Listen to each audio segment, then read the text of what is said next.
Good morning, everybody. Today is August the 3rd, 2023, and just letting you into a little bit more of Tommy's life.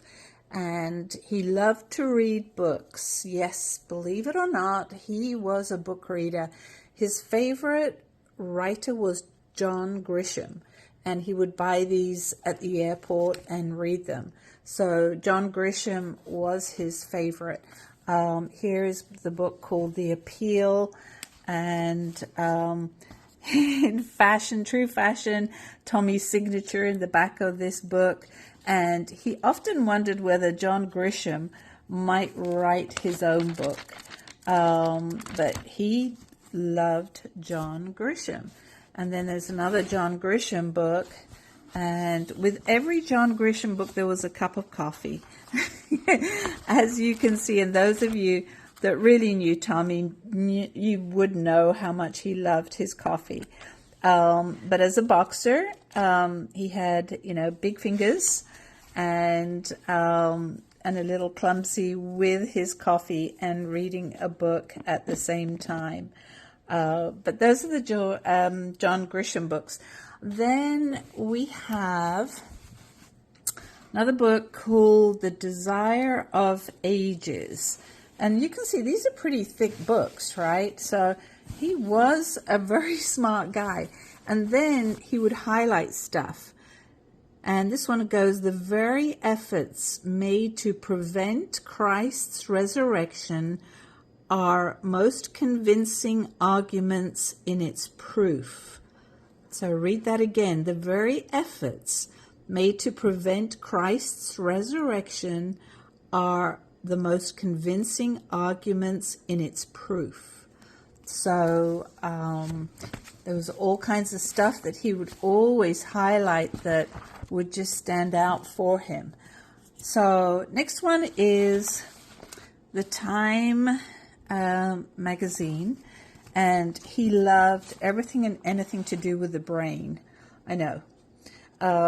He just was really enthusiastic about the brain, and he read up on it. And in fact, I'll tag Lisa in this because he just loved the brain.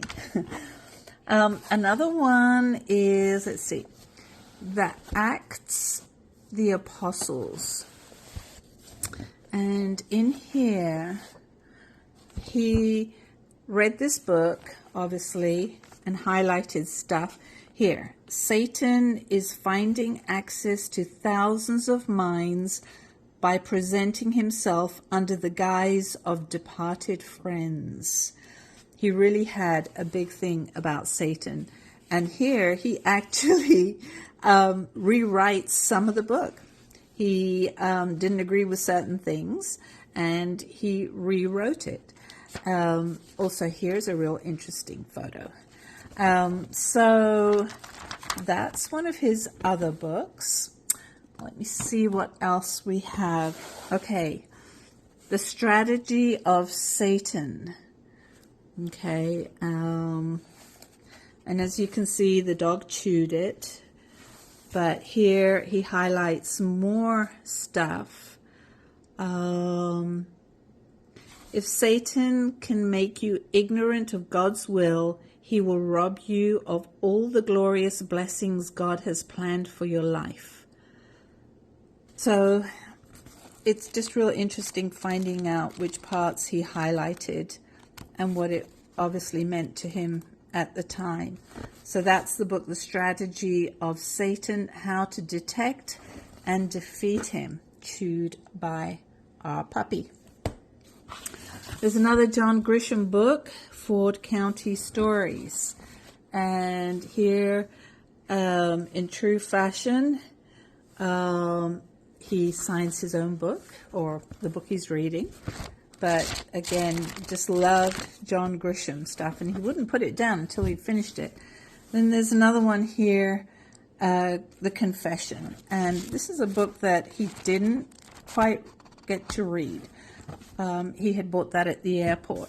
Another one is The Ancient Secret of the flower of life. And I can tell you, with every single flight we took, he always took this book with him. And he just was so amazed by everything. He, bookmarked it in certain places. So you might want to check it out for yourself. And then again, there's his signature. It's his book, all right? And then one more. Of course, I've got tons more of his books. In the midst of prosperity lurks danger. Okay, so that was something pretty big that he highlighted. And he even writes a page here, or a part of a page. You don't have to look for the enemy when the enemy is looking for you. You might want to remember that he wrote.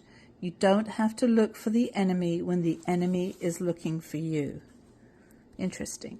Prophecies and Kings. So just thought you might be interested in that. And that he really did love to read books. He was a normal guy. And these are just some of them.